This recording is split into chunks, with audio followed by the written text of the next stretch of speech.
If elected, Stacey Abrams, the Georgia Democratic gubernatorial candidate, whose primary is this Tuesday, would not only become the first African American and the first woman to become chief executive of that state, but also the first black woman governor in the history of the United States. Polls put her ahead of her rival, Stacey Abrams, but there are warning signs in this battle of the Staceys for her campaign. And what lessons does it hold for other black women candidates in 2018? Here to talk to me about that is Mother Jones reporter Jamila King, whose profile on the Abrams campaign is in the May-June issue of that magazine, and BuzzFeed's Darren Sands, who is on his way back to Atlanta to continue reporting on the Abrams campaign. We'd like to note that, like Lauryn Hill, we tried and we tried and we tried to get either Stacey Abrams or someone from her campaign to speak with us. We were unsuccessful in our attempts to do so, but know that she must be very busy in the run-up to Tuesday's campaign. But we are happy that Jamila and Darren are here to help us take it through, because you guys have spoken to her. She has allowed you to sort of engage and follow her campaign. So I guess one of my first questions is, from the outside, she looks really strong. In the latest fundraising report, she's 3-1 ahead of Stacey Evans. In the latest poll that was taken, she's 2-1 over Evans in terms of people who say that they have identified a candidate and will vote. But interestingly, half of the people that were asked don't know who they would vote for, and a high percentage of them haven't even heard of either candidate. So I'm wondering if she's running the type of campaign that she's saying that she's running, that she told both of you that she's running, which is about mobilizing new voters and getting new people into the system, whether or not that's actually happening, or is there some kind of softness in the approach of her campaign? Well, I think first there is a narrative that's on Stacey Abrams' side. And I think one thing that I think Darren and I have both seen in person is that she's an incredible storyteller, right? So she knows how to tell a story. She knows how to talk about the narrative of her campaign. And the national narrative is that, you know, black women are a force to be reckoned with as not just voters, but now in 2018, as our elected officials. And so you've seen that in sort of getting high profile endorsements from Kamala Harris. You've seen, you know, John Lewis come out for her. Just yesterday, Bernie Sanders endorsed her.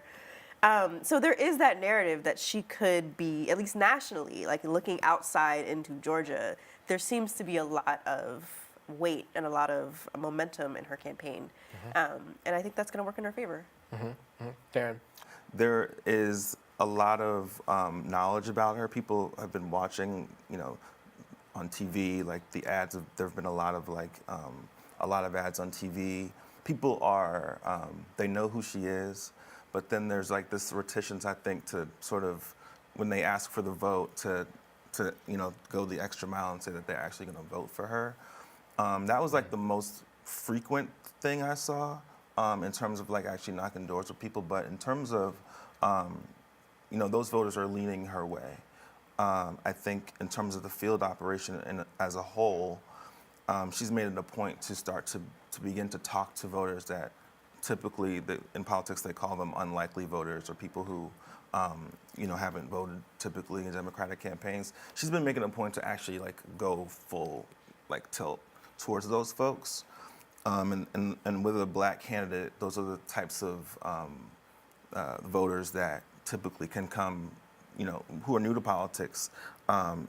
They gravitate to people like her because she's making history. This is the same thing we sort of saw with Barack Obama in 2008. One of the interesting things, though, is that the black community, black leadership, is not squarely behind her, right? That's an interesting note for all these first, right? First black that she's lined up to be, but most of the black leadership is behind us, but not uniformly. There's been some softness amongst Andrew Young for Stacey Evans. Also, Keisha Bottoms notably hasn't come out and endorsed her squarely. There was even some talk, as you had written about, that maybe she was going to endorse Stacey Abrams. That didn't happen. But there is the mayor of South Fulton, which is the county in which Atlanta is located, is for Stacey Evans, not Stacey Abrams. So there is some softness there, and I'm wondering, is that indicative of something in her campaign, or is that just, you think that's just the way politics is working? She's got most of the black people lined up, most of the black establishment lined up, so she's going to get most of the black vote, period.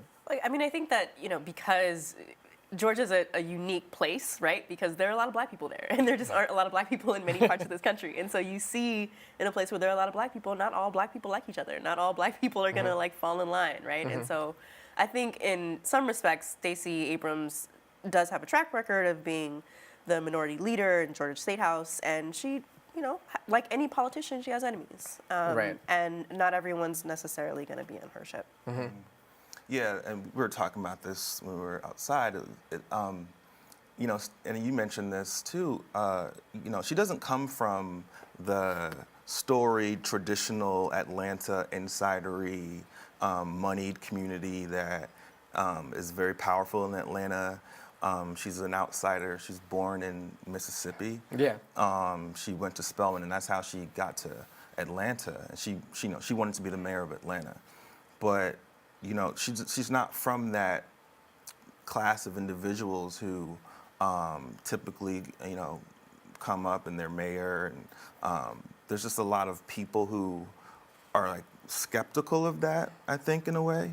And that's why I think you do see like some people on Stacey Abrams' side, like saying this is our candidate. This is the candidate who is going to sort of keep this.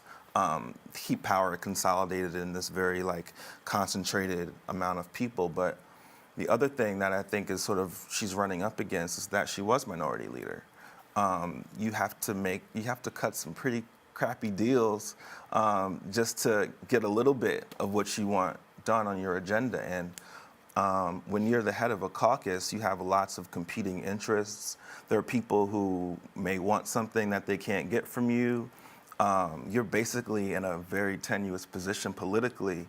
From when you look at the numbers, she's doing really well. She's outraising her opponent. She has a 2-to-1 lead in terms of people that are going in. So she's doing apparently everything right. The question is whether or not, one, that's enough on Tuesday, and we'll know on Tuesday.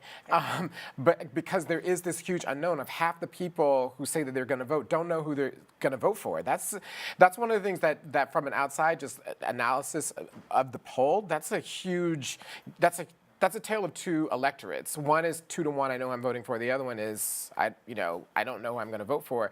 But also she's being used and put forth as a model for the way that black women candidates should run races. And so I think it's important to ask questions of her race, because if it is the model, then we need to make sure that that's the case. If there's certain things that need to be tweaked, then we need to know that too, right? Right.